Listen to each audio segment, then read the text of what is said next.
So this video is just going to be a combination of videos of my brother and I working on our pond.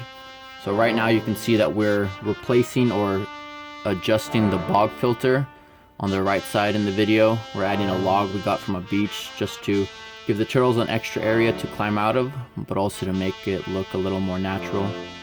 We drove like 2 hours just to pick up 2 pieces of wood pretty much. Well, plus we walked around at the beach and had a good time. Also at the top you can kind of see some fishing line being strung back and forth.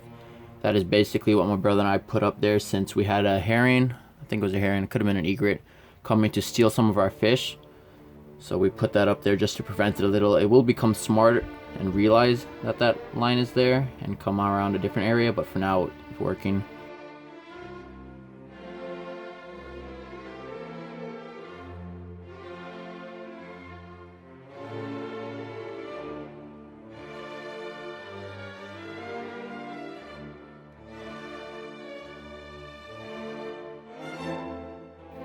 Also right now we're preparing to foam the waterfall and the bog areas because we want the water to come over the rocks in the bog or mostly over it, so we need to foam the bottom and the side so that it can be directed in the right place. The foam doesn't waterproof it, it's more just to help direct water in the direction that you want it to go. It also kind of keeps the rocks in place and make them a little more stable since it does expand quite a lot and is pretty sturdy, you can say. It's used instead of using mortar or concrete on it because it is fish friendly and it takes pretty fast to dry. Well, it says 4 hours, but we waited like 24 hours before we had water go on it. Best is to apply it when it is mostly dry or when the rock and the surface is pretty much dry, but we would have had to wait for too long since the bogs had water in it, so we just drained it. In the morning and in the evening we applied the waterfall foam.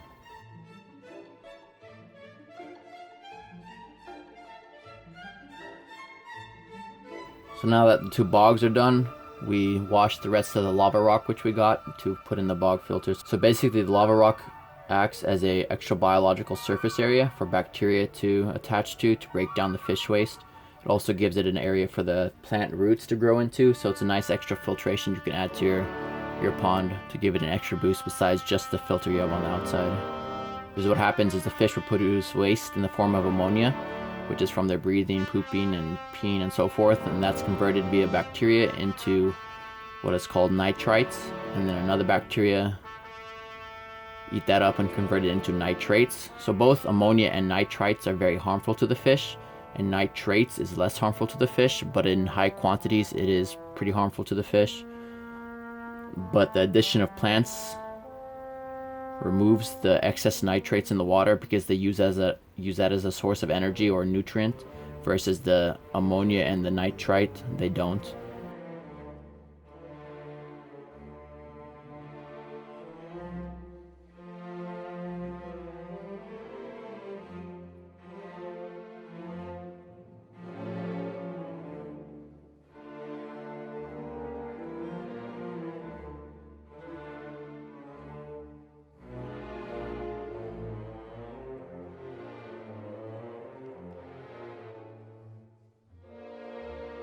So right now we start to work on the waterfall and removing the liner in the back, basically making it look a little more aesthetic or nicer.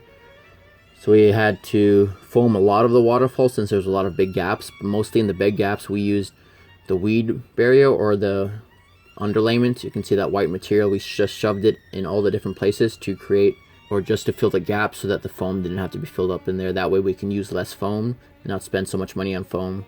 And the wood you can see that I have there was just for attaching the liner in the back to create some sort of basin, just so water wouldn't go out the back of the waterfall. I did that also in the back of the bog filters, or attached it to that fence or to a piece of wood on the one side. If you're going to be using foam on your pond, I highly suggest getting a foam gun. It makes your life a lot easier, and you can use the foam much more efficiently than if you had just the DIY foam can, which is a foam can just with a little nozzle on it. That foam gun that you can see my brother's using makes it so much easier to apply in small crevices and makes it easier to control the amount that you're putting out. So with the foam that we're using, which is Aquascape foam, I can post the link in the description. After like 20 minutes it becomes what you can say is pliable, or you can touch it. So after that 20-minute period, you can basically form the foam and make it look a little nicer. So that's what we do. We basically applied the foam, wait 20 minutes, and then basically form it into place so that it looks nicer. Because you can just stick it in there, but then you have a lot of bulbs sticking out, or bulges sticking out, which makes it not look as nice. So doing the waterfall and foaming it took quite some time. It took a few days of us of just applying more foam. There's one spot we had to really, you can say, waterproof, or put a lot of foam there so that water wouldn't go underneath. So that spot is actually quite waterproof, even though the foam is mostly for directing water. So if you would pour water in the one spot, which you would see later in the video, water does stay in there since it's quite sealed off. So before foaming the waterfall and all, we redid the waterfall, basically moved some rocks around to make it look nicer, and we had to basically plan how the water was going to run out of there and where the plumbing was going to go in, which was a little complicated since the space. So ideally it would be nice if we had more space in the back, where we would have had the kind of a bog area as well, water going into there, and then from there overflowing into the waterfall, and then from there into the pond, which makes it that you don't need as strong as a pump as well, because I have to get a stronger pump to make this waterfall run.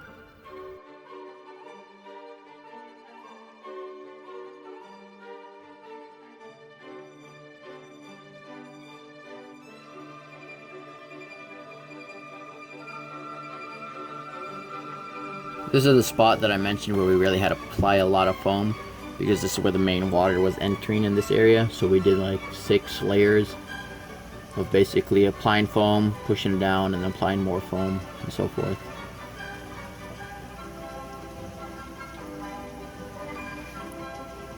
Here you can see the foam that we're using to do on the waterfall. So we're using some Aquascape foam, the professional foam with the foam gun, which is a lot easier. We did use the one-time use, what do you call it, the DIY can, but that thing was a pain. So with this, it makes it a ton easier, and you don't waste as much. So this is the second layer, and then when it gets like pliable, not too sticky, we'll push it down again. You can see the waterfall foam right here. So we have about 5 or 6 layers of foam just in this spot, since this is where the main water is going to come through from the waterfall, or from the piping. We might put another layer, and actually underneath the foam, since there's a lot of gaps, we have basically the, kind of see it down there, the underlayment just shoved into all the holes, so you don't have to use as much of the waterfall foam. The turtle's enjoying the new log we just put there. Easy for her to come out.